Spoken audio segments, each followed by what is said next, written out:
Assalamualaikum warahmatullahi wabarakatuh. Perkenalkan kami dari kelompok 3 yang beranggotakan 3 orang. Yang pertama Lilis Dwi Setiawati, yang kedua Wendy Ramadhani, dan yang ketiga saya sendiri Rima Hikmatul Rahma. Di sini kami ingin membahas materi tentang strategi manajemen perusahaan berbasis teknologi informasi dengan mata kuliah Sistem Informasi Manajemen dan dosen pengampu Ibu Laili Wahyunita Skom MCS. Adapun pembahasan yang akan dipapari yaitu ada 5 subbab. Yang pertama, pengertian manajemen perusahaan. Yang kedua, pengertian teknologi informasi. Yang ketiga, tujuan dan fungsi teknologi informasi. Yang keempat, teknologi informasi dalam perusahaan. Dan yang kelima, strategi manajemen perusahaan berbasis teknologi informasi. Baik, yang pertama saya akan membacakan pengertian manajemen perusahaan. Menurut Messi dan Douglas, manajemen adalah suatu proses saat orang-orang dalam suatu kelompok bekerja sama mengarahkan orang lainnya untuk bekerja mencapai tujuan yang sama.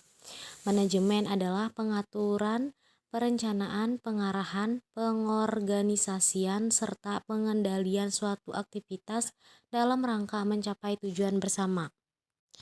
Menurut Wilson, manajemen adalah rangkaian aktivitas-aktivitas yang dikerjakan oleh anggota-anggota organisasi untuk mencapai tujuannya.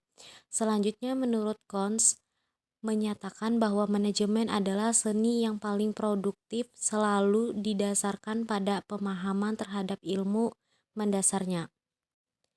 Terry menyatakan bahwa manajemen merupakan proses yang khas yang terdiri dari tindakan-tindakan perencanaan, pengorganisasian, penggerakan, dan pengawasan yang dilakukan untuk menentukan serta mencapai sarana-sarana yang telah ditetapkan melalui pemanfaatan sumber daya manusia serta sumber-sumber lainnya.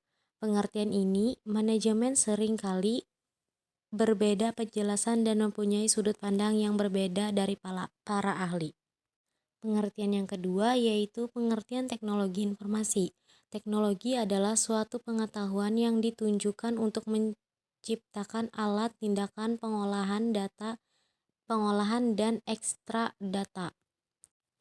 Teknologi informasi adalah suatu teknologi yang digunakan untuk mengolah data, termasuk memproses, mendapatkan, menyusun, menyimpan, memanipulasi data, dan berbagai cara untuk menghasilkan informasi yang berkualitas, yaitu informasi yang relevan, akurat, dan tepat waktu yang digunakan untuk keperluan pribadi, bisnis, dan pemerintahan, dan merupakan informasi yang strategi untuk pengambilan keputusan. Dan teknologi informasi adalah sebuah teknologi yang digunakan untuk memproses, menyusun, serta mengolah data yang akan dijadikan informasi yang akan digunakan dalam suatu instansi, lembaga, pembisnis, perusahaan, dan lainnya. Mungkin itu saja yang dapat saya jelaskan. Selanjutnya akan dijelaskan oleh Lilis Dwi Setiawati. Yang ketiga, tujuan dan fungsi teknologi informasi. Tujuan teknologi informasi diciptakan adalah untuk mempermudah pengguna dalam melakukan pekerjaan, dapat memecahkan masalah yang dihadapi pengguna, membuka kreativitas, efektivitas, dan efisiensi dalam melakukan pekerjaan. Fungsi teknologi informasi ada 6. Yang pertama capture, kedua processing, ketiga generation, keempat storage, dan kelima retrieval, dan keenam transition. Teknologi informasi dalam perusahaan. Terdapat beberapa pengelompokan peran teknologi informasi. Ini dikelompokkan oleh beberapa konsultan internasional terbuka.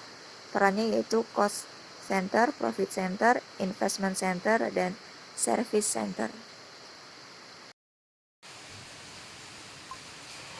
Selanjutnya yaitu strategi manajemen perusahaan berbasis teknologi informasi.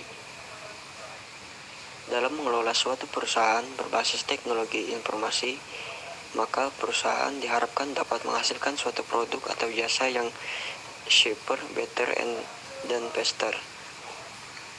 Dengan kerangka tersebut, posisi teknologi informasi dalam kerangka strategi perusahaan menjadi jelas. Kuncinya adalah bagaimana teknologi informasi dapat membantu manajemen perusahaan dalam penciptaan produk atau jasa yang cheaper, better, dan faster itu tersebut. Baik, sekian pembahasan materi dari kami. Semoga videonya bermanfaat. Wassalamualaikum warahmatullahi wabarakatuh.